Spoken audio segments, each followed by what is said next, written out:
Acá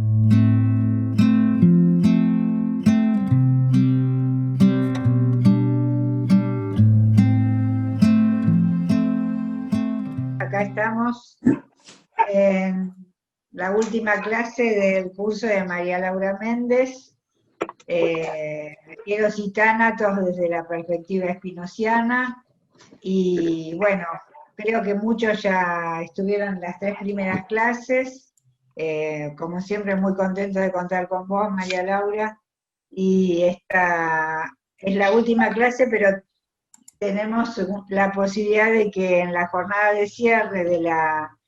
Hola Sonia, ¿cómo va? Hola, ¿qué tal? En la jornada de cierre del Centro Oro, que va a ser el 12 de diciembre, en el panel de cierre, que tiene que ver con el tema del año, Eros y Tánatos, una polémica en psicoanálisis. Vamos a contar también con María Laura, además de Norma Mondolfo, Claudia López Neglia y Martín Weisman, que son titulares de la institución. Va a estar María Laura, así que le vamos a pedir que a este curso le dé una vueltita de tuerca en el panel de cierre. Así que bueno, es como una chapita, María Laura, que tenemos en diciembre. Bueno, hola a todos, todes, y te damos la palabra, María Laura. Bueno, muy bien. Cuando programamos el curso con Susana nos parecía lejana esta clase, ¿no? En realidad primero la programamos, obviamente, sin soñar que iba a ser por Zoom, ni nada. Creo que no sabíamos que existía Zoom, en realidad, me parece, cuando la programamos, ¿no? Entonces, bueno, como todo acontecimiento sorpresivo, es así. Pero de cualquier manera hoy es la última clase y yo querría trabajar hoy 3 aspectos importantes, me parece, de la obra de Spinoza, y que de alguna manera tienen una relación con la temática que hemos venido trabajando, la temática que ustedes proponen como temática del año para discutir, ¿no? Y que son el concepto de lo que Spinoza llama cautela. Sí, yo les voy a anticipar, vamos a trabajar cautela, melancolía y deseo, como 3 conceptos que aparecen en la obra de Spinoza, bastante centrales, que tienen que ver... Ustedes saben que en realidad uno podría decir, toda la obra de Spinoza es una obra política, en el sentido de que él piensa que el modo de existencia llamado humano en este mundo es necesariamente político, en tanto él va a decir que somos relaciones. Creo que esto lo vimos la vez pasada. No somos sustancias, somos relaciones. En realidad se corre totalmente de la perspectiva de idea, de un sujeto, o sea, alguien que tiene sustancia, justamente, ¿no? Que su soporte es una sustancia. Se corre de esto y dice, no somos sustancias, somos modos de existencia, ¿m? Y por lo tanto somos en nuestro modo de existencia. Y el modo de existencia de todo lo vivo son las relaciones. Entonces, en base a esto, es que él va a trabajar esto que hoy quiero un poco trabajar con ustedes para cerrar, ¿no? Para cerrar por lo menos este ciclo, aunque le haremos una especie de moño en la jornada, pero de cualquier manera hoy es la última vez que nos podemos juntar para charlar, ¿no? Posiblemente en la jornada de menos posibilidad de charla. Así que me gustaría, bueno, desarrollar estos 3 temas y después, como siempre, empezamos una conversación acerca de todas las dudas, críticas y todo lo que quieran decir. Para dar cuenta de que esto es efectivamente una perspectiva de ese pensamiento tan frondoso, que es el pensamiento de Spinoza, que parece que hoy está muy de moda, ¿no? Podríamos decir en épocas de turbulencia, cuando hay torbellinos, alguien que también vivió en medio de un torbellino, como fue el siglo XVII, a lo mejor nos puede brindar una especie de, bueno, qué sé yo, de algo, de tabla para sostenernos, ¿no? Y para poder armar lo que Deleuze y Guattari llamarían un plano de consistencia. En ese sentido es que la palabra, el concepto de cautela, cautela que después es traducido traducido más por la palabra prudencia, pero a mí me sigue gustando más la palabra cautela, ¿no? Cautela tiene que ver más con un cuidado, con una relentificación de algunas cuestiones, o por lo menos con una idea de que no todo es acelerado y a toda velocidad, ¿no? La cautela tiene más que ver con eso. Y ustedes saben que en el sello que él ponía en sus cartas, que además tiene una frondosa correspondencia, porque fundamentalmente Spinoza sostuvo sus relaciones en base a correspondencias con muchos actores de esa comunidad, ¿no? que además pertenecían a disciplinas distintas, sellaba las cartas, como se hacía entonces, con un lacre, ¿no? Y en ese lacre siempre tenía una figura, ¿no? En el sello tenía una figura. Hoy solo vemos eso en los juegos de algunos chicos, de juegos para chicos, ¿no? Que hay sellitos para que jueguen los chicos. Bueno, eso es la única idea ya que tenemos de sellos casi. Pero ese era sello que había que primero como mojar en lacre y con eso sellaba la carta para que no se abriera, ¿no? Y en esa carta tenía una rosa con espinas y además unos 2 pimpollos, ¿no? Así era la imagen que tenía, y debajo decía caute espina, ¿no? Caute espina.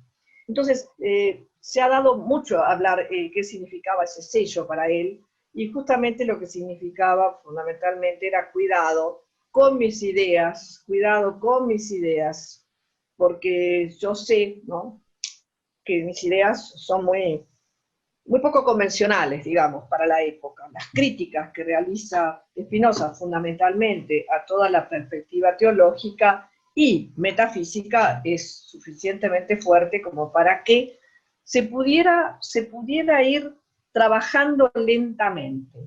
Y esto me parece importante en la era de la velocidad, como vivimos nosotros, ¿no? En que todos creemos que tiene que ser a máxima velocidad. Tal vez poner un poco de freno a esta velocidad y pensar que probablemente nuestra posibilidad de subjetivarnos no sea esa velocidad, ¿no? Y que necesite espacios en donde se pare y se reflexione. Tal vez muchas de las cosas que pasan hoy en el mundo tengan que ver con eso, ¿no? Con que se reflexiona muy poco, o sea, se da muy poco espacio a que algo sea algo más lento, ¿no? Justamente porque el que impone esta velocidad absoluta y al que le interesa es al capitalismo, que le interesan 2 cosas, ¿no? Por un lado, que sea lo más veloz posible, porque todo se tiene que gastar para que se pueda ir otra cosa nueva, entonces esto tiene que ser a toda velocidad. Y por otro lado también, porque mientras estamos insertos en esa velocidad, no pensamos, ¿no? No pensamos, no hay espacio para pensar. A ver, el espacio para el pensamiento tiene que ser un espacio que podríamos decir en términos de Spinoza de menor velocidad. Menor velocidad en el sentido del movimiento extensivo, ¿no? Tal vez la velocidad tenga que ver con lo intensivo, o sea, justamente con el pensamiento, ¿no? Pero para eso necesitamos cierto reposo, porque no se puede pensar a toda velocidad, y que además cada uno tiene un ritmo para pensar, ¿no? Entonces, parece que ese caute espina tenía mucho que ver con esa idea de que, bueno, despacio con lo que pienso, ¿no? Y que se fuera pensando y reflexionando y articulando y relacionando a los tiempos que cada uno pudiera. Por otro lado, también parece que Spinoza quería significar que se tuviera mucha cautela con quienes no aceptaban su pensamiento. Y esto a mí me parece fundamental, y esto es la base de su pensamiento político. La base de todo su pensamiento político que va a desarrollar en el Tratado Teológico Político, y después lo va a reafirmar en el Tratado Político, que es el último texto que escribe porque se muere, va a reafirmar esa idea de que no se convierta su pensamiento en una polémica, porque según Spinoza esta polémica nunca llegaba a buenos términos. No llegaba a buenos términos. ¿Por qué? Porque polemizando siempre es un poco, y sobre todo actualmente sin duda es así, a ver quién gana esa puja por el pensamiento. Y según parece, Spinoza se oponía a esto, Se oponía a la puja por el pensamiento. No es una cuestión en donde nos podemos pelear, es a lo mejor buscar dentro de las posiciones que no son afines algún espacio de afinidad, si lo hay. Y si no lo hay, cada uno tomará caminos divergentes, sin que esto signifique, ¿no?, peleas, resentimientos, que va a ser de alguna manera lo que se opone el pensamiento de Spinoza en ese sentido. A ver, no se opone para nada a la lucha por sus ideas, no es eso. El asunto es que esta lucha no se convierta en realidad en una guerra, ¿no?, que estamos tan acostumbrados al binarismo de amigo-enemigo, ¿no? Si salir de este binarismo sería lo que nos propone Spinoza, y poder pensar que, bueno, o no todos tienen por qué aceptar lo que uno propone, ¿por qué van a tener que aceptar lo que uno propone? Y por otro lado, porque hay que darle tiempo a otros para que, si quieren, reflexionen sobre esto que pareciera que es una manera diferente de pensar, ¿no? Sobre todo cuando él se opone. Imagínense que él está oponiéndose a toda la enseñanza de las Sagradas Escrituras. En el siglo XVII esto era muy fuerte, ¿no? Muy fuerte, la total, diríamos así, más que influencia, yo diría, la conformación subjetiva en torno a las creencias, ¿no?, en las Sagradas Escrituras. Él va a decir que son efecto de una imaginación, efecto de la imaginación. Imagínense que ahí la ruptura es total, y me parece, de su parte, me parece fantástico que piense que hay muchos que no lo aceptan, y que no tienen por qué aceptarlo, además. No tiene por qué aceptarlo. No hay por qué aceptar un pensamiento que uno no comparte. ¿Por qué lo va a aceptar? Tendrá que ver qué toma de eso. Y justamente, según la lectura que hacen actualmente algunos estudiosos de Spinoza, esos pimpollos que aparecen, esos pimpollos de rosa que aparecen en su sello, tendrá que ver con eso, ¿no? Tendrá que ver con que no todo llega a ser rosa, ¿no? No todos llegan a convertirse en una hermosa rosa, y por otro lado también a tener en cuenta otras generaciones, las otras generaciones, y que esta transmisión pueda hacerse también a otras generaciones, que se van a ir incorporando, ¿no? De manera, bueno, que me parece interesante cómo toma esta idea de la cautela, que también está tomada de alguna manera de Aristóteles, también en la Ética Nicómano de Aristóteles, también se habla de la cautela, y muy relacionado con esta idea de la transmisión, sobre todo cuando uno sabe que esta transmisión es dura, en el sentido que rompe algunos esquemas de pensamiento y perspectivas de pensamiento que han sido hegemónicas, y todo lo hegemónico nos conforma subjetivamente, ¿no? Yo insisto en esto porque me parece que es importante, y para esto hay que tener, primero, esa cautela significa tiempo, o sea, significa que hay que dejar pasar un tiempo. Y por otro lado también significa algo así como si dijéramos dosificación, ¿no? En el sentido de que es probable que haya que masticar estas ideas bastante lentamente, ¿no? A ver, decimos en realidad esto y uno dice, bueno, pero se opone a lo que hacemos. Y muchas veces nosotros decimos una cosa y hacemos otra, ¿no? Eso nos caracteriza totalmente, pero bueno, en el sentido de que cómo hacemos para masticar lentamente si tenemos un seminario de 4 clases, ¿no? Bueno, entonces, y tal vez yo haya dado como demasiadas cosas en estas 4 clases. Bueno, es una especie de decir, bueno, Spinoza pensó más o menos estas cosas. Veamos qué hacemos con esto, ¿no? Veamos qué hacemos con esto. Y la cautela también tendría que ver con no exigirnos digerir, para decirlo de esa forma, todo lo que una nueva forma de pensarse a la que fuere nos llega, ¿no? Nos llega a la manera de acontecimiento, efectivamente, y evidentemente como acontecimiento rompe moldes anteriores. Pero insisto, hay que tener cautela con esa ruptura. Y esto es una advertencia de Spinoza, ¿eh? Es una advertencia para la vida. Acuérdense que la filosofía de Spinoza es una filosofía para la vida, ¿no? Entonces, el hecho de que nos diga cautela es en todos los planos de la vida. Él también va a usar la cautela en una relación, en algo que parece que también era muy común en el siglo XVII, que a nosotros nos lo va a traer Foucault, que es una práctica que se llamaba la parresía, que esa práctica era decir siempre la verdad a otro, ¿no? Decirle la verdad a otro, casi como dijéramos, decirle crudamente la verdad. Y ahí nos pone frente a dos cuestiones, ¿qué verdad? ¿No? Una primera cuestión, ¿qué verdad? O será, a lo sumo, será mi impresión, mi posición, mi punto de vista, mi ficción, etc. Pero por otro lado, esto de decirle a otro todo lo que uno piensa, sobre todo sobre él, porque eso era la parresía, ¿no? Tendremos que ver si es necesario, hay veces que no se puede. Y acá otra vez se utiliza el mismo término, Spinoza, cautela. Por ahí pensamos algo de alguien, no necesariamente se lo tendremos que decir, o habrá que ver el momento, o en qué dosis se le puede decir, en qué dosis, para qué sirve que se lo diga, si me sirve a mí o le va a servir al otro. Generalmente me sirve a mí, ¿no? Generalmente me sirve a mí. Dije todo lo que pensaba sobre esa persona y quedó destruido, pero eso no importa, ¿no? Entonces, ahí Spinoza nos dice otra vez, cautela.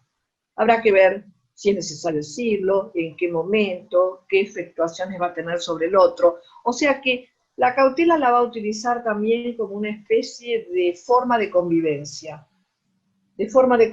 social.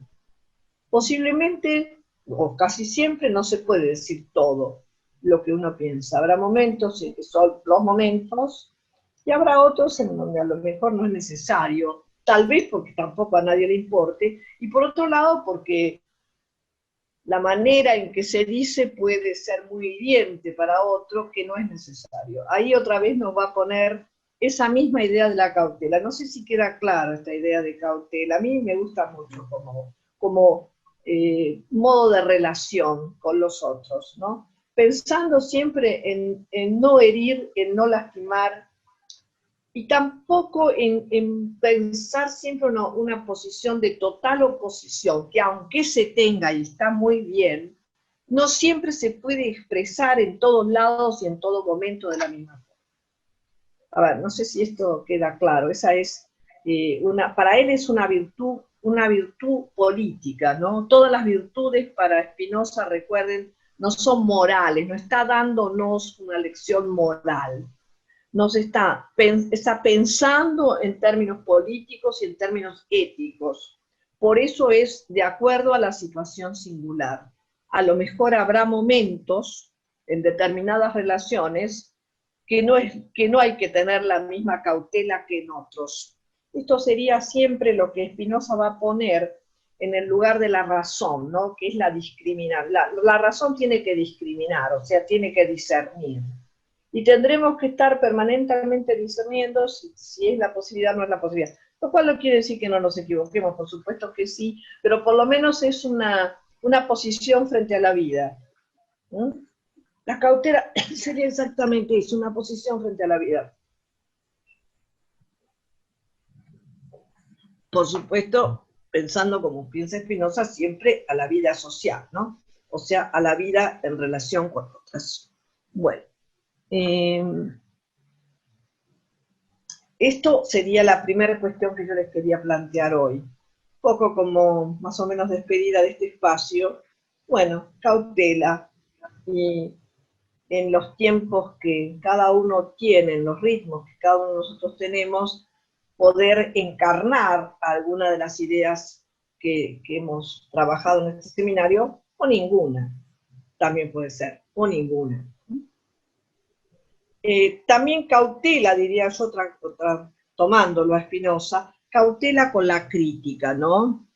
A ver, bueno, perfecto, ahora vamos. También cautela con la crítica, porque criticar, ojo, criticar tiene que ver, esto va claramente con Spinoza, con juzgar. Y cuando juzgamos, podemos llegar a ponernos en un lugar de trascendencia, es decir, en un lugar de superioridad. Entonces, en Spinoza habría que también agregar esta cautela al juzgar a los otros, al juzgar posiciones, al al juzgar actos de otros, siempre juzgamos los de los otros, ¿no? Los nuestros, relativamente, pero siempre juzgamos los de los otros. Y a veces también juzgamos los nuestros con la misma vara, y a veces es demasiado dura, ¿no? Entonces, Spinoza se va a oponer en ese sentido al juicio, ¿no? Porque el juicio tiene que ver con la moral, el juicio tiene que ver con esta... La moral supone que hay una forma de virtud que es absoluta, abstracta y siempre igual, ¿no? Y Spinoza va a dudar de esto y va a decir, bueno, pero en realidad no se trata del bien y el mal, se trata de lo bueno y lo malo, tendré que verlo en situación. Acá la pregunta que me hacían era, ¿por qué yo no lo digo, lo dice Spinoza, esto es una virtud política? ¿Qué es la política? Bueno, la política para Spinoza es la relación social, toda relación social es política, y nosotros somos seres que nos caracterizamos por las relaciones. Entonces, casi sería, ¿se acuerda la definición de Aristóteles, no? Que toda definición forma parte de ese gran compendio clasificatorio que hace Aristóteles, y entonces nos pone con un género común y con una diferencia específica. Como género común somos animales y como diferencia específica políticos, ¿no? Somos animales políticos.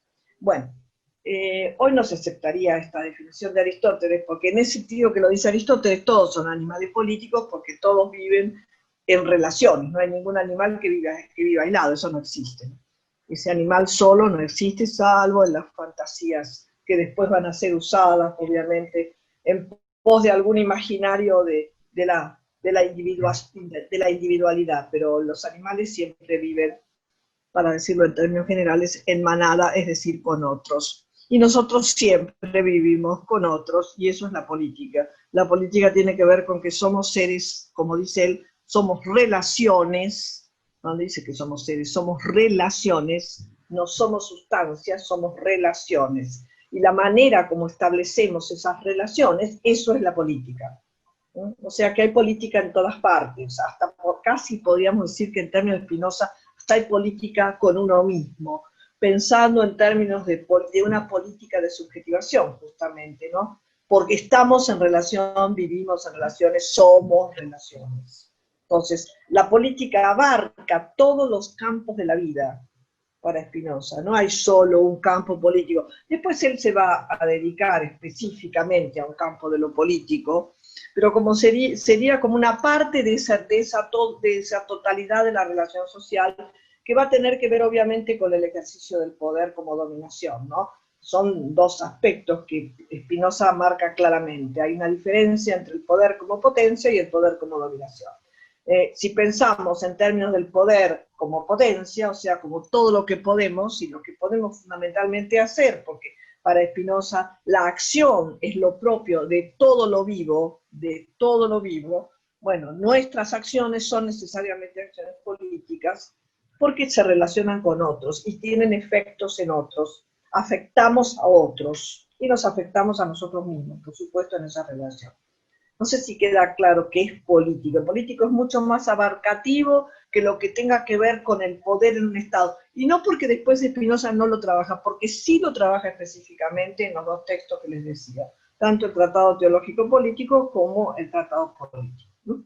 Entonces, efectivamente, bueno, dice que quedó claro, ¿vale? Que haya quedado más o menos claro esta cuestión de que política tiene que ver con que somos seres relacionales, somos relaciones, y en estas relaciones nos conformamos, afectamos, nos afectan y afectamos permanentemente, y somos relaciones con los otros, con las otras cosas vivas, y con el mundo y con el cosmos. Somos eso, somos relaciones. Y justamente Spinoza va a definir que al Estado, ¿qué dice del Estado? Es el mejor Estado posible, es el que permita la mayor cantidad de relaciones, a cada uno la mayor cantidad de relaciones, porque ese es el único ejercicio posible de la libertad. Bueno, está claro. Aunque esas relaciones puedan o no perjudicar a ese Estado, eso es independiente, porque justamente él va a decir, bueno, la única forma de gobierno, recuerden que él dice esto, es la democracia, ¿no? En donde no hay dominio, y por eso nunca se logra. ¿Por qué no se logra? Porque es una construcción permanente.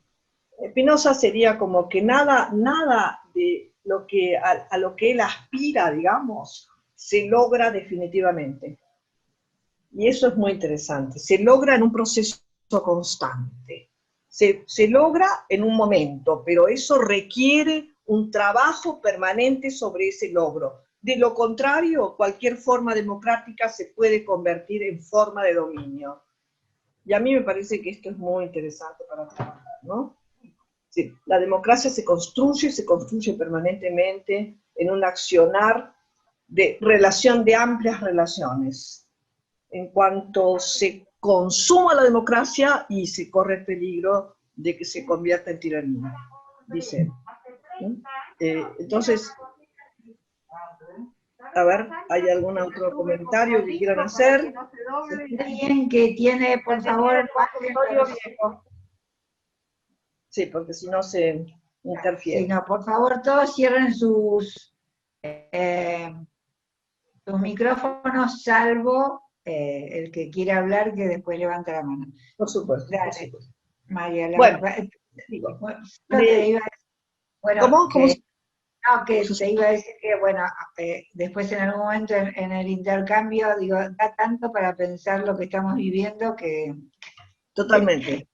Y bueno, por algo será que todo el mundo está estudiando Spinoza, ¿no? Y todo el mundo, digo en todo el mundo, además, no a todo el mundo, no, a todo el mundo en todo el mundo.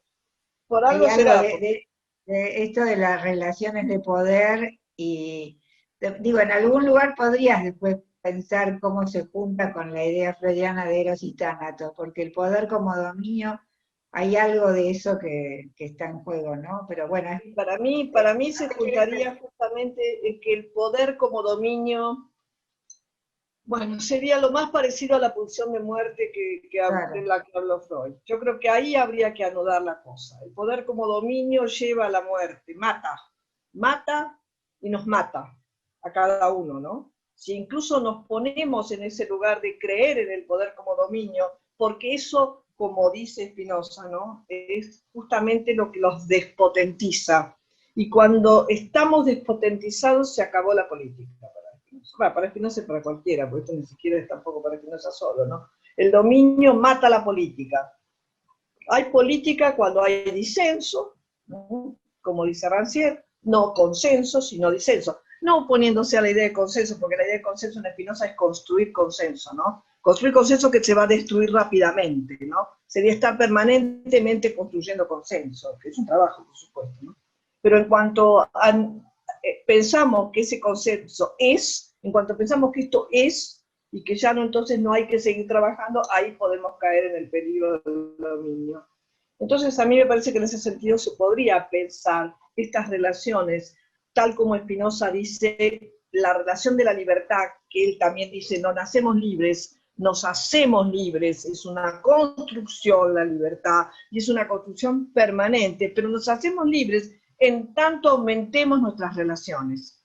Bueno, entonces quiere decir que no somos libres solos, no solos para nada somos libres, sino que la libertad consiste en poder hacer una práctica de estas relaciones, en donde se permita a cada uno multiplicar las relaciones, ¿no? O sea, más o menos lo opuesto a lo que hoy vemos en la política en el mundo.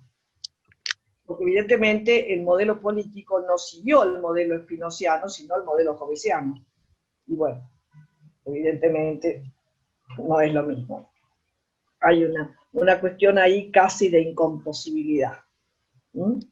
Recuerden ustedes que en el modelo hobbesiano lo que aparece es un estado fuerte, el leviatán, al cual hay que obedecerle temiéndole, por algo se llama leviatán. Y que el temor, ¿qué va a producir? El temor produce sumisión y dominio, pero cuanto más sometidos estemos, mejor se puede ejercer el dominio sobre nosotros. Y Spinoza en eso va a ser absolutamente claro, va a ser lo opuesto a Hobbes. ¿Sí? Él empieza el tratado político, teológico político, y dice, ¿cómo es posible que se nos ocurra que podemos donar nuestra voluntad? ¿no? Bueno, así empieza. O sea, ¿cómo es posible que se nos ocurra eso, ¿no? Y que eso sea la política, que sería lo opuesto a la política. Entonces, me parece que sí, evidentemente nos da muchas herramientas. El asunto también de la dificultad de Spinoza, y yo lo planteé al principio, es que Spinoza vivió en el siglo XVII, y que mientras tanto vivió en el siglo XVII, por suerte para él, no vivió ni el XVIII, ni el XIX, ni el XX. Y nosotros en realidad es al revés, vivimos el 18 y el 19 y el 20 porque nos formatearon la cabeza con el 18, el 19 y el 20. Entonces estamos en ese sentido en un lugar opuesto al de Spinoza, ¿no? Un lugar opuesto a Spinoza, por eso es mucho más trabajoso. No porque en Spinoza haya sido fácil, porque el poder teológico era tremendo, era un poder de dominación justamente, pero este poder teológico que se convirtió realmente en el modelo de poder político, y bueno, a nosotros también nos cuesta mucho deshacernos de esas imágenes, ¿no? Que nos han conformado subjetivamente. Por eso vuelvo otra vez a lo que nos diría Spinoza: cautela. Tampoco querramos poder destruir todo con un martillazo, porque no nos va a servir, ni a nosotros ni a los otros. Cautela. No sé, me parece que esa es la mejor relación que podemos hacer por ahora, porque ahora voy a pasar a la otra cuestión que Spinoza nos marca como gran virtud política, yo al revés, ¿no? Como gran problema político, que es la melancolía.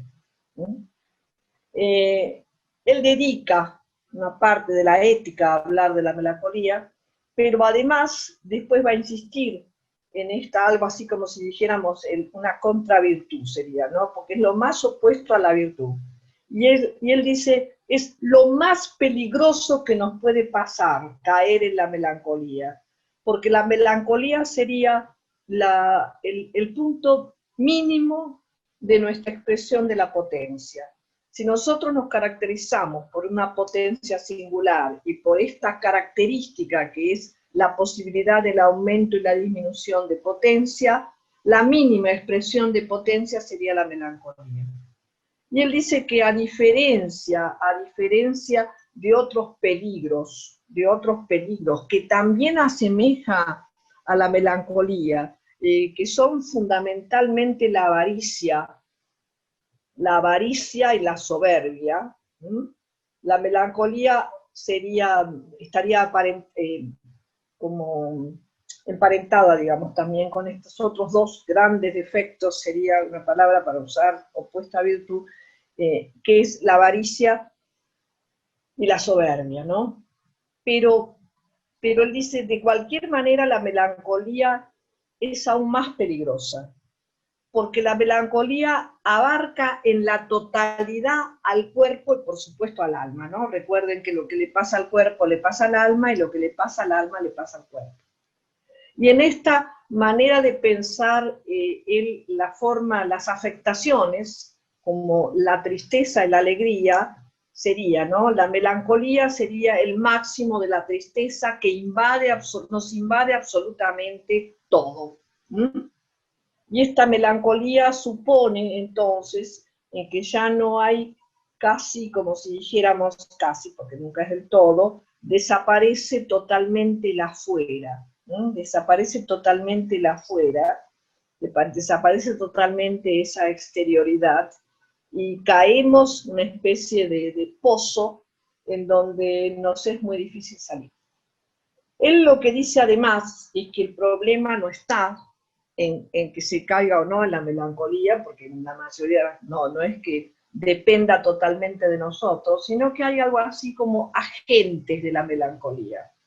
Agentes de la melancolía, o sea, serían aquellos que nos necesitan melancólicos. Y por supuesto nos necesitan melancólicos, como él dice, los poderosos nos quieren tristes, porque en tanto disminuyan nuestra potencia, obviamente lo que aumenta es la posibilidad de dominio. O sea, en ese sentido, para él es una cuestión política y no psicológica. Y no psicológica, en el sentido de que no es cada uno de nosotros que podemos caer en la melancolía, que de hecho es así, pero esto es siempre una operación política, es decir, hay otros que nos quieren debilitados, tristes, sumisos, sometidos, hasta me animaría a decir sujetos. sujetos en tanto sujetados, en tanto cristalizados, en tanto hipotetizados. ¿Y quiénes son para Spinoza los agentes de la melancolía? Bueno, van a ver que esto es un poquito polémico, pero no importa. Vamos a aclarar. Los agentes de la melancolía, los agentes que nos quieren tristes y que por lo tanto van a fomentar nuestra melancolía, son los sacerdotes, los tiranos y los esclavos. Por eso digo, es polémico, porque pareciera que los esclavos son los esclavos que conocemos como figura de la esclavitud, ¿no? No, esclavos en el sentido de los que se someten ciegamente al poder y no pueden, ¿no? No pueden hacerse en ese sometimiento al poder su propio espacio. Dicho en términos de Deleuze Guattari, sería aquellos que no pueden hacer línea de fuga. Entendiendo esclavo, ese que está en posición de sometimiento. Y bueno, y obviamente los sacerdotes, porque dicen en su supuesto poder espiritual, lo que quieren es someter a nuestras almas por medio de la culpa y la deuda. Bueno, esa sería la figura del sacerdote, está refiriéndose fundamentalmente a los sacerdotes judíos, porque su crítica es a los sacerdotes judíos, en donde no hay espacio para el pensamiento. Cuando uno se somete a la creencia en las Sagradas Escrituras, no hay espacio, porque si se critica no se cree. Entonces, cuando hay fe, no hay espacio para la crítica. Y esto es lo que nos va a poner, ¿no? Lo va a colocar Spinoza fuertemente en esa situación. Los sacerdotes nos quieren acallados, ¿no? Los sacerdotes someten nuestra alma. Y fíjense, la someten mediante la culpabilización, ¿no es cierto? Y mediante la idea de la deuda eterna, la deuda impaga. Porque debemos nuestra existencia al Creador, y esa deuda no se paga nunca, por supuesto. Y después, en el caso del cristianismo, es peor porque le debemos la redención. Entonces tenemos una doble deuda impaga para siempre. Y nos coloca, la deuda coloca en lugar del sometimiento, por supuesto, ¿no? Es como un mecanismo del sometimiento. Y él dice, los sacerdotes nos colocan en ese lugar, que evidentemente quieren la tristeza, quieren la melancolía, quieren las lágrimas, quieren el dolor. Y yo diría, no lo dice Spinoza, yo diría, lo interesante de esto, lo podríamos decir hoy, ¿no? Es que gozan en que los otros, ¿no? El goce del otro sería justamente el vernos abatidos, tristes, melancólicos, impotentes, etc. Eso es el goce del otro, ¿no? Para pensarlo en algo que no dice estos términos Spinoza, pero hoy podríamos hacer esa lectura. Y por otro lado, por supuesto, los tiranos, porque los tiranos necesitan del sometimiento, los tiranos necesitan en lo que para Spinoza sería la desaparición de la política. La tiranía sería la desaparición de la política, porque la política consiste en el aumento de relaciones, y ese aumento de relaciones hay obviamente multiplicidad, heterogeneidad, posibilidades de trabajo con esa diferencia, y todo esto el tirano tratará permanentemente de evitarlo, ¿no? Hoy diríamos que los tiranos usan fundamentalmente los binarismos, ¿no? O es esto o es aquello, y si sos esto, entonces estás en contra de esto, ¿no? La idea moderna de esta perspectiva spinoziana sería la propuesta política de Carl Schmitt, amigo-enemigo. La política es amigo-enemigo. Bueno, si la política es amigo-enemigo, diría Spinoza, no hay política. Esto es la anulación de la política. Decir amigo-enemigo es la anulación de la política, porque en el amigo-enemigo no hay ninguna diferenciación, no hay variación, no hay posibilidad de juego de las variaciones. Bueno, me parece que esto es una lección política extraordinaria la que da Spinoza, ¿no? Esta idea del peligro de la melancolía. Él va a decir claramente que no es cuestión de evitar ni el duelo ni las situaciones de tristeza, porque hay afectaciones que disminuyen nuestra potencia. Pero el secreto está en no alimentar ese duelo, en no alimentar ese dolor, en no alimentar esas lágrimas, sino en encontrar alguna otra posibilidad que nos saque de ese lugar de impotencia. que nos saque de ese lugar de imposibilidad de producción, de imposibilidad de acción. Recuerden que para él la alegría tiene que ver con el acto, tiene que ver con la acción, pero no con una acción cualquiera, con una acción en la que se pueda discernir, discriminar. Esa sería justamente la función de la razón, para él en parte la función de la razón. Entonces, me parece que volver a pensar estas dos cuestiones, ¿no? La cautela y la melancolía, y entender que la melancolía no es un, dice él, no es un problema individual, no es un problema individual. Individualmente podemos caer en la melancolía, el tema es estas relaciones que podemos conformar, cómo nos sacan de ese lugar melancólico, que no es el de la tristeza exactamente o el del duelo, en donde, bueno, habrá que pasarlo en algún momento. Sí. Lamentablemente nos tocan siempre esas situaciones, esto es parte de la vida para Spinoza, ¿no? Pero la otra cuestión es no quedar en ese lugar, sino actuar de tal manera que pueda corregir esas relaciones que nos colocan en ese lugar de tristeza e impotencia, ¿no? La tristeza para Spinoza va a estar ligado a la impotencia, porque es justamente la disminución máxima de la potencia, ¿no? Entonces, me parece que fomentar la melancolía, que es lo que han hecho, lo que hacen en general todos aquellos que ejercen poder, ¿no? Él pone en el sacerdote y el tirano el lugar de quienes ejercen el poder, pero uno lo podría decir todos aquellos que ejercen un poder para aumentar esta melancolía y aumentar esta posición de despotentización. Bueno, lo que hacen es una acción política negativa. Uno podría de alguna manera pensar y hacer alguna relación, yo se las dejo a ustedes, entre la melancolía y la pulsión de muerte, ¿no? Si entendemos la pulsión de muerte como la define Guattari, siempre que hay unidireccionalidad hay pulsión de muerte, dice Guattari, ¿no? Uniendo esta relación. Cuando hay una sola dirección, cuando hay una sola posibilidad, cuando no hay salida, cuando todo tiene que ser así porque no hay otra posibilidad, eso es meternos en un pozo melancólico.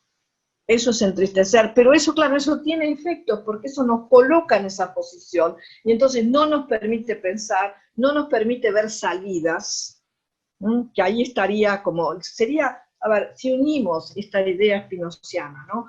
El peligro político de la melancolía, la otra sería la lección que da Kafka, que yo creo que ya hablé de ese cuento, que a mí me encanta, el cuento de Kafka, de lo que se llama Lección para una academia, que es la lección que da el mono, un mono que se convierte en hombre, ¿no? Y que entonces va a la academia, a una academia de científicos, por supuesto, para explicarles cómo se convirtió en hombre. Y el mono explica que lo capturaron en la selva y lo metieron en una jaula en un banco. Y ahí él se encontró muy mal, ¿no? Porque si se tiraba al mar, se moría porque no sabía nadar. Si rompía las rejas y salía, cosa que podía hacer, ¿no? Porque tenía más fuerza que los hombres, lo iban a volver a encerrar en una jaula más fuerte, se iban a asustar y no iba a conseguir nada. Entonces decidió imitarlos, aunque le parecía que todo lo que hacían era ridículo. De cualquier manera, con este camino de la imitación, me fui convirtiendo en hombre. Pero hay una cosa en la que quise diferenciar, me dice este mono, ¿no? Porque esos hombres, yo veía, en esto Kafka lo toma Spinoza, ¿no? Esos hombres yo veía que luchaban por su libertad, pero que en realidad se volvían cada vez más esclavos. Esto es un texto textual, ¿no? De Spinoza, que dice, los hombres luchamos por la libertad, o luchamos por la esclavitud creyendo que estamos luchando por la libertad, ¿no? No conocemos cuál es la lucha por la libertad, entonces luchamos por la esclavitud, pero nos creemos que luchamos por la libertad.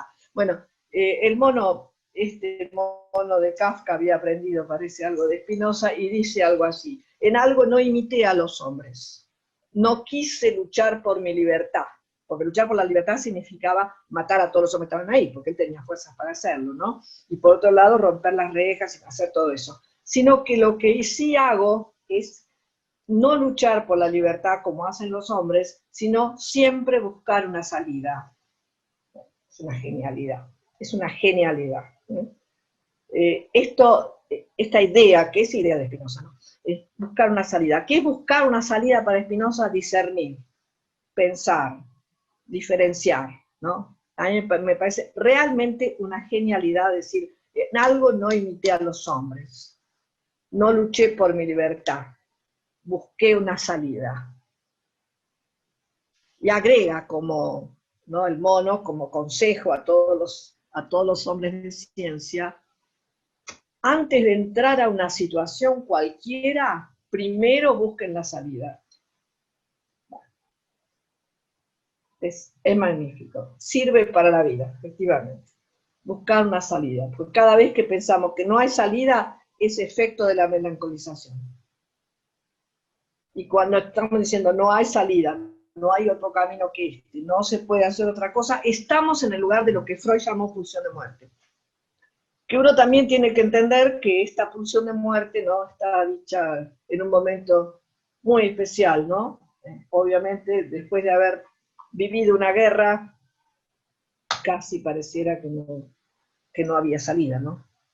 Sin embargo, hay que buscar, de todas las situaciones, habrá que buscar primero una salida, pero el mono dice antes de entrar en una situación. Entonces, bueno, me parece que esta perspectiva del peligro de la melancolía sería, ¿no?, el gran peligro de la melancolización, como una advertencia, ¿no? La manera, en realidad, es la manera de no hacer política, porque es la manera de someter y dominar. Y por último, que les quería presentar hoy, es cuando Spinoza nos dice que lo que nos caracteriza como humanos, como esencia de lo humano, recuerden que la esencia para Spinoza es singular, o sea que la expresión de esa esencia siempre va a ser singular, no es general, no es universal, no se puede ver en todos lo mismo. Esa esencia para él es el deseo.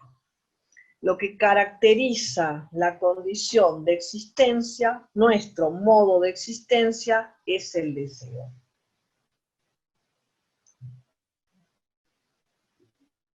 Y va a hacer una caracterización, doble caracterización, yo diría, ¿no? O tal vez hasta triple, de lo que es el deseo. Primero lo que dice es, en nuestro modo de existencia, siempre el modo de existencia es el que llamamos humano, el apetito, ¿qué se da en los animales? Aquello que quieren conseguir, ¿no? A ver, después vamos a ver lo que después me dicen las preguntas, son un poco largas, ¿no? Las pasamos después, ¿sí? Sí, Como sí, hicimos, sí. ¿no? Dale. Bueno, que se llama apetito a los animales, o sea, aquello que desean los animales, pero no desean lo que quieren los animales conseguir, se convierte en nuestro modo de existencia en deseo consciente. A ver, esto dice Spinoza, en deseo consciente. Y es así como juzgamos que alguna cosa es buena, pero es buena porque la deseamos. Una vez que la deseamos, la convertimos en buena. Es decir, que es aquello que guía nuestros actos. No habría posibilidad, bueno, para Spinoza, de actuar en el mundo si no fuera por el deseo.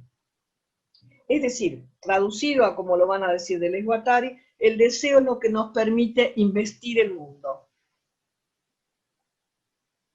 Claro, para Spinoza recuerden que a ningún modo de existencia le falta nada, ¿no? No tiene falta. En Spinoza no hay noción de falta. No hay noción ni de falta ni de negatividad en el sentido hegeliano.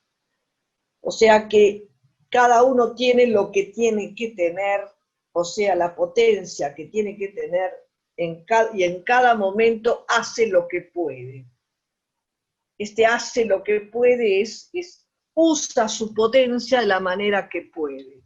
Por eso para Spinoza no puede haber juicio, porque cada uno hizo lo mejor que pudo.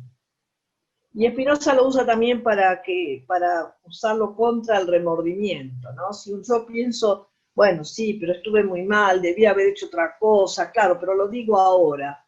En el momento en que actué, hice lo mejor que pude. Entonces, la idea del deseo en Spinoza tiene como varias aristas. Una de ellas es la de convertir el apetito, o sea, esta manera de querer el mundo, de querer aprender el mundo, eso sería la fuerza deseante, sin eso no podríamos vivir. Pero no porque nos falte algo, sino porque nuestro modo de existencia se caracteriza por eso, se caracteriza por el deseo. El deseo es, en realidad, querer el mundo, querer los otros, querer hacer relaciones, querer esa ampliación del mundo, eso es lo propio de nuestro deseo. Pero Spinoza también va a decir que nuestro problema son las afectaciones, o sea, todo lo que nos afecta, ¿no? Y claro, nos afecta un montón de cosas. Todo lo que nos afecta, ¿no? Produce en nosotros una respuesta que es en realidad la pasión. La pasión en ese sentido se opone a la acción para Spinoza, ¿no? Estar presos por la pasión es estar presos por todo lo que nos sucede sin poder hacer nada con eso. Y ahí va a decir, el problema exactamente del deseo es que no conoce las causas.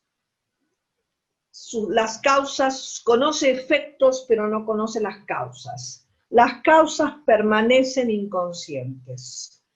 Por supuesto que el inconsciente del siglo XVII no quiere decir lo mismo, el inconsciente que después inventa Freud, ¿no? El inconsciente del siglo XVII es no tener conciencia. Pero ya nos está colocando en una situación de que, por más que muchas veces actuamos enceguecidos, sería para él, por la pasión, porque actuamos de acuerdo a efectos sin poder discernir, por lo menos, sobre algunas causas. Y cuando Spinoza habla de causas, tenemos que pensar en relaciones múltiples, con las cosas, con el mundo, con los otros, con los que no sé si queda claro esto, ¿no? Entonces, el deseo es fuerza para Spinoza, el deseo es fuerza, es potencia. Y sin eso no podemos existir. Lo que caracteriza a la existencia humana es el deseo. Pero, y acá hay otra vuelta más que le da Spinoza a ese deseo, tiene como dos, también otra vez como dos posibilidades. Cuando el deseo es en exceso, como todo el tema de Spinoza, que siempre nos va a correr de los excesos, ¿no? Como en el Caute Spina, es cuidado con los excesos, ¿no? El exceso nos puede llegar a cegar totalmente. Quiere decir, él dice, cuando nos entregamos a las pasiones, incluso dice pasiones amorosas, porque parece que le tiene mucho miedo a eso, ¿no? O sea, que también incluye las pasiones amorosas, en donde esas pasiones nos enceguecen, queriendo decir que solamente nos hace ver aquello que deseamos, pero en términos absolutos, ¿no? Cuando nuestro deseo se focaliza hacia un solo lugar. Esto para él produce como un efecto opuesto al deseo. El deseo nos lleva a la acción, porque es el deseo el que nos permite la potencia de pasar de las pasiones tristes a las pasiones alegres que suponen la acción. Pero cuando el deseo es excesivo y hacia una sola dirección, es unidireccional, ese deseo justamente va a obturar toda otra capacidad de desear. No sé si se entiende. El peligro del deseo hacia un solo lugar es tan peligroso que entonces todo lo demás va a desaparecer. Blanchot, ¿no? Es un filósofo contemporáneo, va a decir esto, va a llamar esto el afuera del afuera. Es obvio que nosotros tenemos una exterioridad y que nos relacionamos con esa exterioridad, que esa exterioridad es una especie de siempre ida y vuelta entre interioridad y exterioridad.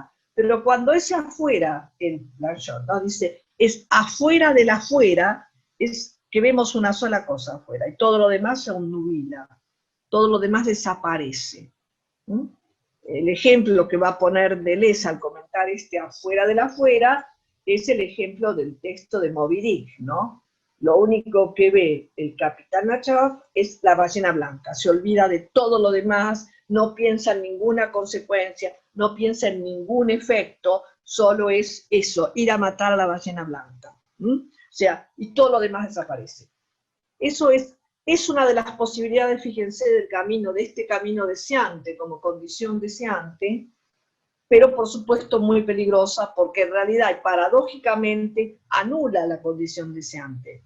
O sea, dicho en términos de lo que decíamos antes de Guattari, cuando este camino del deseo se hace unidireccional, anula todos los otros caminos. Y por lo tanto, podríamos decir, desaparece el deseo, ¿no? De esa manera desaparece el deseo. Entonces, si somos realmente, como dice Spinoza, seres deseantes, el deseo es lo que nos lleva a actuar. El deseo es lo que lleva a la acción. Entendiendo que la acción en Spinoza tendría que ser siempre una acción de transformación, ¿no? Es decir, una acción creativa. Una acción que no sea repetición, una acción que no sea redundancia, una acción que lleve a la creación, a alguna transformación, a poder hacer algo que no estaba, o mejor dicho, a modificar, a establecer otras relaciones, casi podríamos decir otros montajes. Entonces, es el deseo el que nos lleva a la acción. Cuando el deseo es excesivo, nos paraliza, nos impotentiza, y justamente no nos permite la acción. O una sola acción, que es como si fuera la no acción, ¿no? Entonces, no podemos nunca concebir la vida sin deseo, pero también el deseo tiene sus peligros. En los mismos peligros que veía él en los excesos, ¿no? En esa idea de Spinoza que es mucho cuidado con los excesos, mucho cuidado de tener una sola dirección, mucho cuidado de seguir escarbando en la tristeza, porque lleva a la melancolía. La melancolía es la forma máxima de impotentización. Y la otra cuestión, otra vez, ¿por qué dice que todo esto es político? Porque todo esto es absolutamente imposible de pensar si no es en relación con otros. Entonces, ¿cómo afecta a los otros? Si yo estoy absolutamente melancólica, no solo estoy melancólica yo, sino que afecto a todos los demás con melancolía. Así como si estoy eufórica pasa exactamente lo mismo. Entonces, como todo el tema es relacional permanentemente, todas estas cuestiones a las que él nos pone como en alerta tienen que ver justamente con la política. Bueno, hoy yo quería más o menos para cierre trabajar estos tres elementos y ahora, como de costumbre, si damos un poquito de tiempo a qué se les ha ocurrido. A lo mejor fue un poco rápido, ¿no? Creo que fue un poco rápido porque quería llegar al desarrollo de estas tres cuestiones. Así que había una pregunta. Ahí en el chat hay ya unos comentarios, si los querés leer. No, pero anda diciéndomelo, porque viste que si es cortito el chat yo lo puedo leer, pero si es largo ya se me escapa, ¿no? Bueno, Fanny Cohen nos dice dos comentarios. Uno dice que en los pacientes con dolencias orgánicas, la enfermedad aparece en situaciones que el paciente describe como sin salida. Esto, ella dice que lo trabaja también mucho un psicoanalista francés. Y por otro lado, Fanny dice que está muy impactada, me parece, porque dice, es lo que dice Lacan después, el deseo puro termina en el goce. Bueno, y le parece maravilloso lo que dice Spinoza y cómo vos nos lo traes. En realidad yo no lo quise decir para no traerlo, pero cuando Lacan describe el goce es exactamente el exceso. Y seguramente lo saca de Spinoza. Porque él leyó mucho a Spinoza, de chiquito parece, y después lo retoma Spinoza en lo que se llama el último Lacan, ¿no? Pero la idea del goce, porque en el goce no hay más deseo, se anula el deseo justamente, ¿no? Y fíjate, es muy interesante lo de lo que dice al principio Fanny, que no sé dónde está porque yo no la veo, pero bueno. Sí, Acá Fanny la abajo. veo la foto, sí. Lo que me parece interesante es, bueno, cuando la enfermedad tiene que ver con la idea de sin salida. Vieron que cuando uno tiene una dolencia cualquiera siente eso, ¿no? Una dolencia, cuando una dolencia lo invade, parece que de ahí no se puede salir, ¿no? Y bueno, me parece que lo importante sería lo terapéutico es encontrar alguna salida, ¿no? Alguna.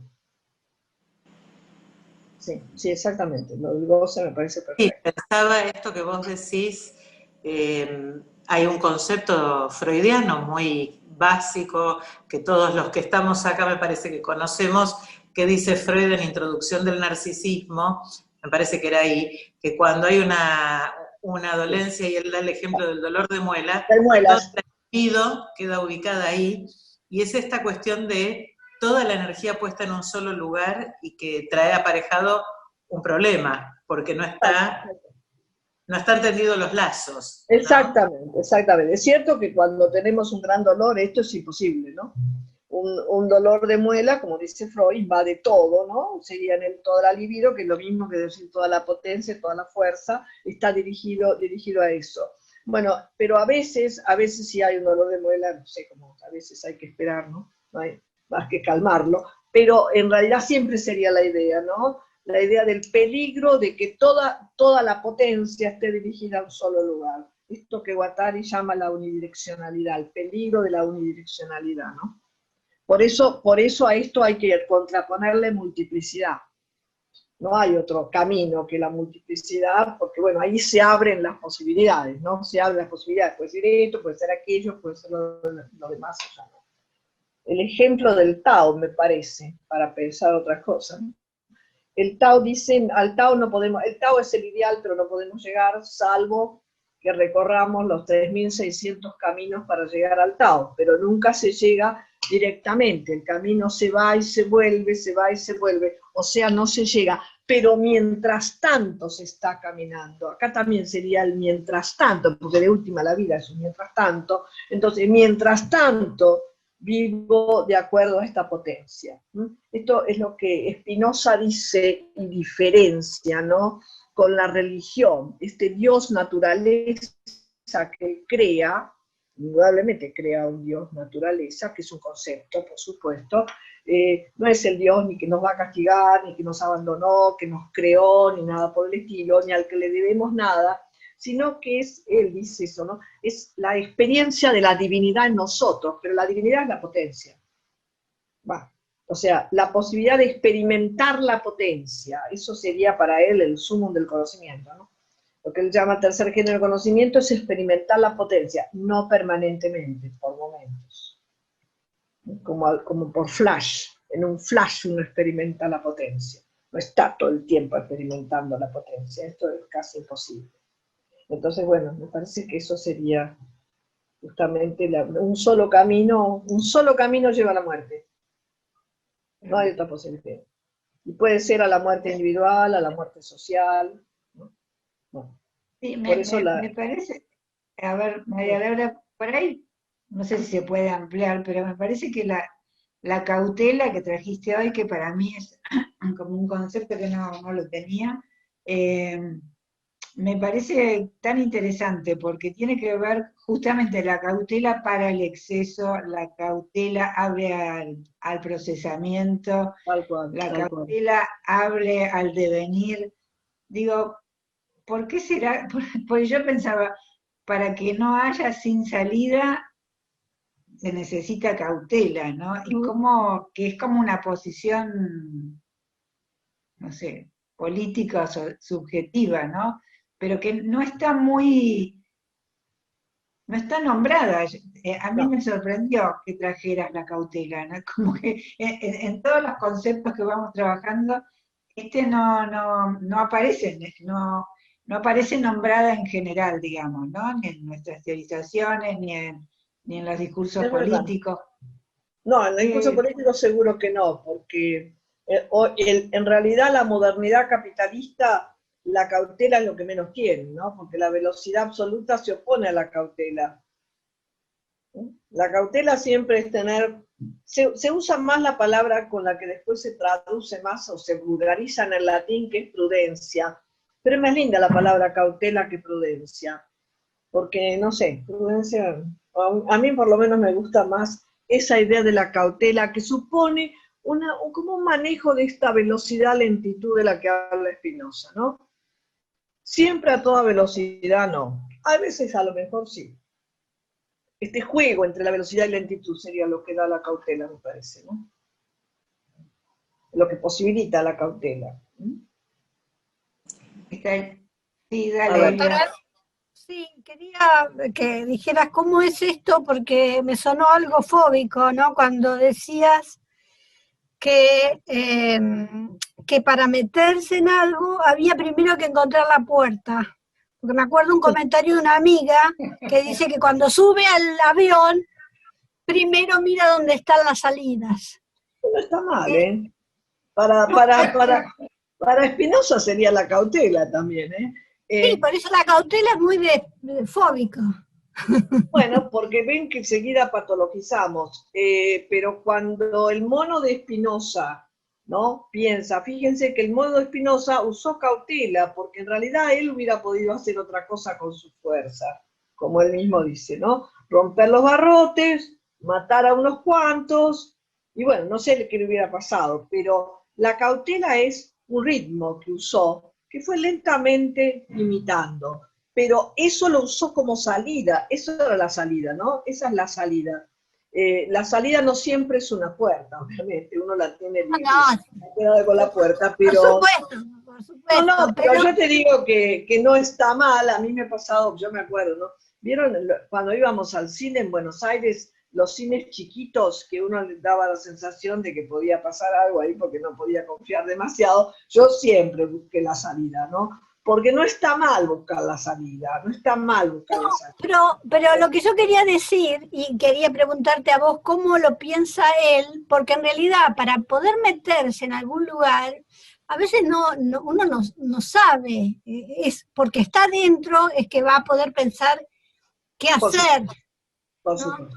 Como le pasó al mono, ¿no? Que porque lo cazaron pudo buscar la salida, si no, no hubiera pasado. Claro, por eso digo, o sea, ¿cómo es esto que dice él de entrada? Ya encontrar, ver la... A ver, para Spinoza sería la posibilidad de discernimiento. Estar en una situación sin discernir, para él sería no encontrar salida, ¿no? O sea, a eso lo va a relacionar, a eso que para él es el uso de la razón, ¿no? O sea, no dejarnos apresar por la pasión, por el exceso de pasión que nos lleva a la muerte, y en realidad, bueno, discernir, diferenciar. Eso sería buscar salida, en ese sentido es, ¿no? A mí porque me vino a la cabeza el mono de Kafka, porque me encanta ese cuento, pero en realidad es en ese sentido, discernir, diferenciar, qué es lo que me conviene, qué puedo hacer. A veces uno puede estar en una situación que no es la ideal, en alguna institución, en algún lugar, y bueno, tiene que buscar una estrategia para estar lo mejor posible. Eso es una salida, sin que sea salirse o irse, ¿no? Eso sería una línea de fuga. Una línea de fuga, en realidad es encontrar línea de fuga, hacer línea de fuga. Muy bien. Hay una pregunta larga también que no... Acá en el chat, sí. Bueno, por un lado, a Sonia Renare le parece hermoso el concepto de cautela también. Creo que hoy es muy necesario ver salidas, dice. Diana Eisenson dice, ¿cautela tiene que ver con el concepto de mesura de los filósofos griegos? Sí, y Fanny agrega que el héroe trágico de los griegos es el que no tiene mesura, es de la total desmesura. Y yo te agrego algo, que quizás nosotros estamos más habituados a este concepto de cautela en los términos de la ley, porque están las medidas cautelares, que son las que les permiten no avanzar tomando decisiones y darse un tiempo de, bueno, a ver, pensemos de qué se trata esta situación antes de, bueno, marche preso o lo que corresponda. Antes de juzgar, exactamente. Las medidas cautelares son las que... Es un uso jurídico de este concepto que para Spinoza va mucho más no allá, porque habla como una perspectiva de la vida social, la cautela, ¿no? En todos los planos de la vida social, pero tiene que ver con tomar un poco de distancia, tomarse tiempo. Me parece que eso es cautela, sí, exactamente, sí. Y es mesura, sí, es mesura, es medida, pero bueno, también en Aristóteles uno podría decir, es lo que Aristóteles llama el término medio, ¿no?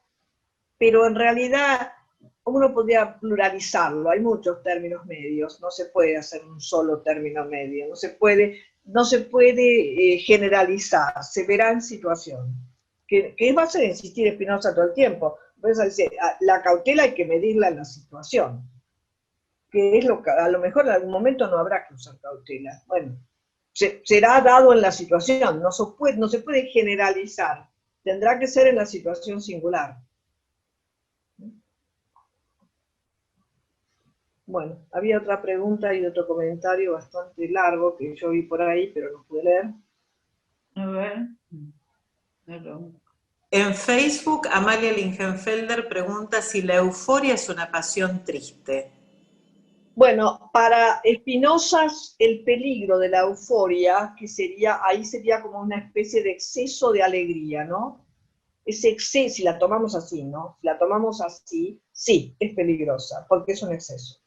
Y el exceso no permite, en Spinoza está claro que siempre el exceso lo que no permite es esta facultad de la razón, que es discernir, o sea, tener una idea clara. Para él discernir es tener una idea adecuada, porque no usa clara, sino adecuada, una idea adecuada que supone una producción de esa idea, ¿no? Nos van a aparecer ideas adecuadas de golpe y porrazo, es un trabajo el de la idea adecuada, ¿no? Y este es el trabajo que lentamente tiene que hacer la razón, ¿no? Entonces, la euforia es un exceso y puede ser peligrosa, porque él justamente dice, sería un exceso de amor, por ejemplo. Y un exceso de amor es una pasión triste. Fíjense que el amor es una pasión alegre, pero el exceso es una pasión triste. ¿Por qué? Porque nos ciega y no vemos nada más que ese objeto. Así que sí. Perfecto. Sí, Hugo. Sí, una pregunta. Me pareció como que vos hacías una diferencia entre prudencia y cautela, ¿no? Quería ver si se puede, me parece que hay alguna diferencia. Como prudencia es algo más, la cautela tiene más que ver con, tal vez con la razón o con el discernimiento, y la prudencia es como no animarse. No sé si va por ese lado. Yo no sé, ¿cómo estás, Hugo? ¿Qué tal? Bien, escúchame, a mí me parece que la cuestión a mí me remite a esto. A mí me remite la prudencia al miedo. Vieron que muchas veces con los chicos, ay, tené cuidado, y tanto tené cuidado que harta a los chicos con el tené cuidado, bueno, eso está bien, bueno, a veces hay que decirlo, pero quiero decir, la prudencia puede paralizar, y Spinoza en ningún momento piensa la cautela como lo que paraliza, sino lo que vos decís, la cautela como para darse un espacio y un tiempo para discernir. Entonces, yo ligo más la prudencia al miedo, al evitar algo por miedo, que no es la cautela. En la cautela no entra el miedo, en la cautela entra, bueno, la posibilidad de ver qué conviene, esto, aquello, por qué tengo que hacer esto, por qué no lo tengo que hacer, cómo hago, qué relaciones tejo si hago esto o hago lo otro, a qué relaciones perjudico, que todo eso es cautela. Esto claro. Que a mí me parece muy interesante esto que dicen algunos comentaristas de Spinoza, ¿no? Cautela con que no quieran aceptar mis ideas, dice Spinoza, ¿no? O sea, si alguien no acepta las ideas de Spinoza, ¿qué pasa? No pasa nada. No pasa nada. Eso es cautela. Ojo, despacio, habrá mucha gente que no puede aceptar eso, despacio. Lentamente, porque la imposición, supónganse de esa idea o cualquier otra, bueno, la imposición sería todo lo contrario a lo que Spinoza piensa de lo que es la filosofía. Él dice, la filosofía no se impone, por las ideas filosóficas no puede haber pelea, porque simplemente pueden no aceptarse y aceptar otra perspectiva, o simplemente no hay todavía ese tiempo de la aceptación. ¿Vendrá después o no vendrá? O no vendrá, ¿no? Deleuze va a decir, después claramente a decir algo así, ¿no?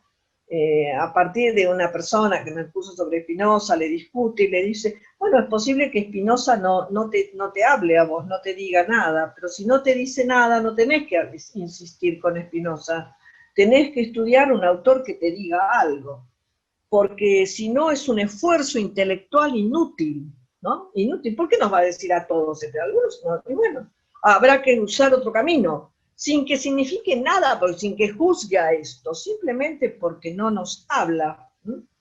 Tiene que ver con esta particularidad de la singularidad de nuestra potencia, o en este momento no estará apta para esto porque no quiere, o estará en otro momento, no estará nunca.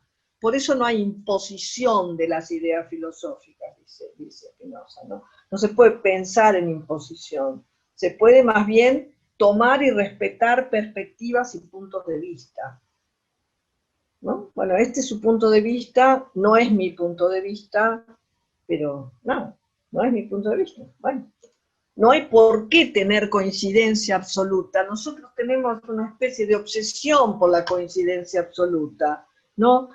A mí me parece en ese sentido muy sabia la filosofía amazónica, ¿no? Los amazónicos, algún grupo amazónico dice, lo importante es encontrar un punto de afinidad con otro, un punto, imagínense, es tan distinto pensar un punto de afinidad a la coincidencia total. La coincidencia total es la ilusión de la mismidad, de la identidad y de la unidad. En la multiplicidad no puede haber coincidencia total, es imposible. Es posible que haya un punto o varios de afinidad. En esos puntos que tenemos de afinidad, iremos con esos que tienen ese punto de afinidad y no con los otros. ¿Para qué nos vamos a pelear? ¿No? Es ridículo pelearse, como vemos esto. Nosotros tenemos una especie claro, pero tiene que ver con la idea de unidad y de mismidad y de identidad. Y pensaba, María, sí. Pensaba que había que tener cautela con el sometimiento. Me parece que hay que avivarse, porque la cautela sería como avivarse, no sé, darse tiempo para registrar. Hay algo, me parece que a veces el sometimiento es tan sutil, que creo que es clave, porque no te das cuenta. Entonces, me parece que la cautela supondría eso, a ver, veamos cuáles son los...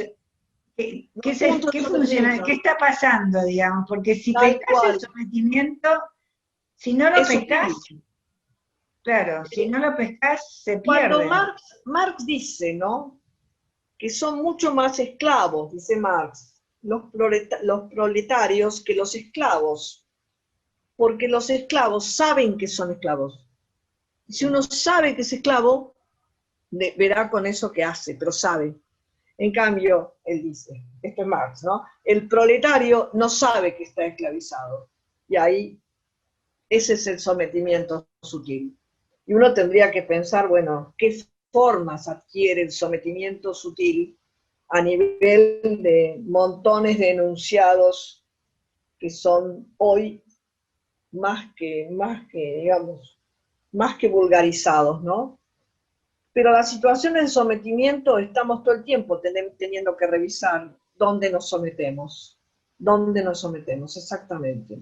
Y ese es un punto fundamental. Y también habrá que ver con qué cautela salimos de esos lugares de sometimiento, ¿no? También con cautela, también no de golpe, a lo mejor sí, pero a lo mejor no. No hay fórmulas universales para estas cuestiones. Hay situaciones. Y situaciones significa singularidades y por lo tanto significa posibilidad de pensar otra vez cada vez. Es un trabajo. Es un trabajo. Es más fácil lo otro. Es cierto que es así. Es verdad. Hay otro comentario bastante largo de Sonia, creo. ¿Querés decirlo, Sonia, o no sé? Hola. Sí, no, porque pensaba que cuando Susana decía los sometimientos, y digo, como a veces los sometimientos y los dominios están dados por las teorías psicológicas desde las que trabajamos, ¿no? Lo de Horstein plantea a veces como pertenencias parroquiales, dice, ¿no? Como que, y no podemos tolerar las diferencias, eso. Tal cual, bueno, porque son formas del derrame de la política, ¿no? De una forma de política, porque para Spinoza sería no política, pero bueno, de la forma que nosotros practicamos la política. Entonces, bueno, esta es la teoría, y las teorías convertidas en lugar de dogma o verdad, que es lo más opuesto a la teoría, ¿no? Lo más opuesto a la teoría. Yo una vez tuve en la Facultad de Psicología un alumno que era medio colega tuyo, Hugo, era físico, y dijo, me vine a estudiar psicología porque estoy harto del dogma de los físicos. Estoy harto del dogma de los físicos, ¿no? Entonces dice, y caí acá, y ahora estoy peor que antes, o sea, que ahora sí que no sé cuál es la salida, ¿no? Porque claro, había caído en ese momento en la Facultad de Psicología, que era, no se podía decir una cosa de Lacan, no, nada. Entonces era totalmente lacaniano, y bueno, resulta que el pobre estaba, bueno, fue muy interesante porque ese muchacho era grande, ¿no? Estaba estudiando Spinoza y dijo, bueno, la única salida que encontré hasta ahora fue ponerme a estudiar Spinoza. Recibirme, porque al final me interesa esto, pero bueno, es eso, porque sí, evidentemente uno cae de un dogma a otro dogma. Pero hay una cuestión de revisar esto, muy bien, a ver, fulano dijo esto, fantástico, ¿en qué contexto lo dijo, cómo lo dijo, porque qué atravesamientos tenía cuando lo dijo? Porque si no estamos criticando a Freud. Freud vendría de ¿a qué vivos? Ustedes vivieron un siglo más que yo, de todo lo que se avivaron que yo no pude, porque mis atravesamientos son otros. No, si no pedimos siempre a los autores que sean dioses. O sea, que estén fuera del tiempo, y ninguno de nosotros está fuera del tiempo, y seguramente los jóvenes se reirán de lo que muchos de nosotros dijimos, tendrán tiempo de reírse, nosotros no vamos a tener tiempo, ¿no? Se reirán de lo que dijimos, porque ya no tiene, ya en su mundo va a ser otra forma, ¿no? Porque son epocales las cosas que uno dice. Es cierto, nosotros tenemos una ventaja epocal respecto de Freud, por ejemplo, ¿no? Eso es verdad. Tenemos mucha más posibilidad de cruzamiento que el que tenía un médico en el siglo XIX. Esto es cierto. Es una ventaja comparativa, pero bueno, de cualquier manera se reirán de lo que dijimos. Pero es como decía Spinoza, cada uno es lo que puede en el momento. Después los demás hagan el resto también, ¿no? Marx tiene un texto que para mí es el mejor de los textos, que es una carta a Vera Sasulich, que le pregunta ¿qué podemos hacer en Rusia? Y él contesta, no sé. Claro, es el mejor texto, no sé. Y después abajo pone, no sé, porque todo lo que pensé, lo pensé para el noroeste europeo, especialmente para Inglaterra. Entonces, en otra situación, no sé. ¿Qué tal? Eso es lo que habría que decir cada vez que no sabe, ¿no? Y eso es una posición ética, eso sí que es una posición ética. Y realmente eso define lo que es la ética para Spinoza. No hay universalidad, no hay generalidad. Yo pensé en este momento una particularidad histórica, hay saberes particulares situados epocales, y por lo tanto no podemos juzgar a quienes dijeron tal o cual cosa. Podemos usar esto, tomarlo, pensar sobre esto, perfecto, pero usarlo dogmáticamente, la verdad que es una lástima, porque también de esa manera, dogmatizando cualquier teoría, se pierde toda posibilidad de la teoría. Entonces me parece que eso también es una especie de... También pensando en esto, Spinoza diría también cautela con las teorías, ¿no? Cuando dice cautela con espina, quiere decir eso, justamente. Si lo dice de las propias cosas que él dice. Bueno, la verdad que, mira, ya estamos llegando, faltan 5 minutos. Sí, y quería bueno, como además de agradecerte las clases, decirte que me parece, por lo menos por lo que mucha gente fue diciendo, que realmente este fue un seminario para la vida, digamos. Realmente creo que cada uno de nosotros se queda pensando muchas cosas propias, personales, sociales, vinculares, de los colectivos a los que pertenecemos.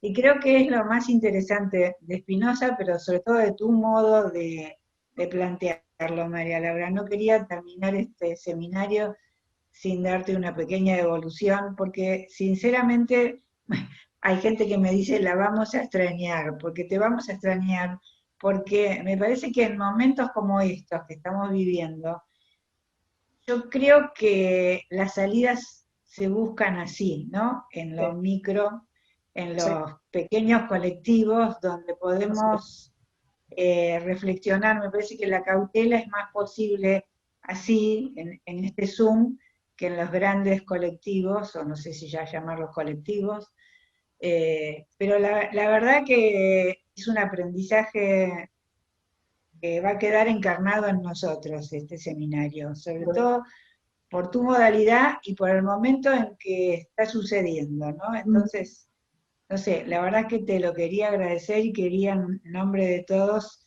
decirte que deja una marca esto, realmente, porque además has buscado la manera de que los conceptos que fueran apareciendo realmente fueran desde una posición ética y desde esta filosofía práctica de Spinoza. Me parece que cada uno de nosotros se va pensando cosas en relación a lo que cada uno está viviendo, ¿no? Y me parece que lo de cautela es un hallazgo, por lo menos para mí, como concepto que le da un marco a todo lo que fuiste diciendo, ¿no? Y en ese sentido me parece que pulsión de vida y pulsión de muerte siguen vigentes si los pensamos en un contexto histórico, en una modelización freudiana y después de Lacan, pero que esto enriquece mucho, no lo disuelve, todo lo contrario, lo complejiza, ¿no? Así que, no sé, si alguien más le quiere decir algo a María Laura, yo tenía ganas de darte esta devolución. Simplemente podemos agregar, bueno, hay mucha gente que no está acá en el Zoom, está en Facebook, están escribiendo mensajes, obviamente que están todos muy agradecidos a María Laura. Yo le agradezco en nombre de todos ellos, me sumo a la dirección científica que tuvo la grata idea de invitarla a María Laura, que es tan pertinente. Algunos de los comentarios son, como el de Elsa de Biase, esta charla aumenta mi potencia. Me parece que es lo que dice Susana, al margen de que nos estamos haciendo un poco más sabedores de la transmisión que quiso hacer Spinoza, ¿no? Y que aquel excomulgado lo volvemos a traer, nos sirve para lo que estamos transitando hoy muchísimo, porque ¿quién puede saber qué hacer hoy en cualquier ámbito? Empezamos hace unos meses estas charlas y la verdad que muchos no sabíamos qué respuesta dar para ver cómo se abre un consultorio virtual, cómo se hace una clase virtual, cómo se vive una vida como estamos viviendo, y creo que de la mano tuya, María Laura, por lo menos estamos con más cautela para pensar, ¿no? Antes de responder. Bueno, yo quería especialmente agradecer al Centro Oro, como siempre, ¿no? Dar esta posibilidad, estos espacios. El Centro Oro es un lugar en donde se habita la multiplicidad y eso se nota, ¿no? Se notan las efectuaciones. Entonces, bueno, yo les agradezco, pero infinitamente, la posibilidad de haber sido. Fue muy rico todos estos espacios, la charla, los comentarios, y a mí me parece que siempre que uno transmite un autor, de alguna manera, tampoco es todo el autor, ¿no? Es la lectura que uno hace de ese autor. También en el momento en que lo hace, porque no siempre es igual. Entonces, efectivamente, tiene que ver con una situación. Así que me parece que como Spinoza piensa que la filosofía es para la vida, y cuando dice la vida son todos los planos de la vida, ¿no? Que son muchos, por suerte, Bueno, me parece fantástico que nos sirva a todos para la vida, lo mejor posible. Así que muchísimas gracias al Centro Oro, a todos los que han seguido. Sí, nos vamos a extrañar, efectivamente. Bueno, voy a pedir que abran los micrófonos y le demos un aplauso a María Laura, aunque sea virtual, chicos. Para todos, para todos. Bueno, muchas gracias, María Laura. Nos vemos en la jornada. Perfecto. Y si quieren, está todo subido a YouTube, así que lo pueden volver a disfrutar.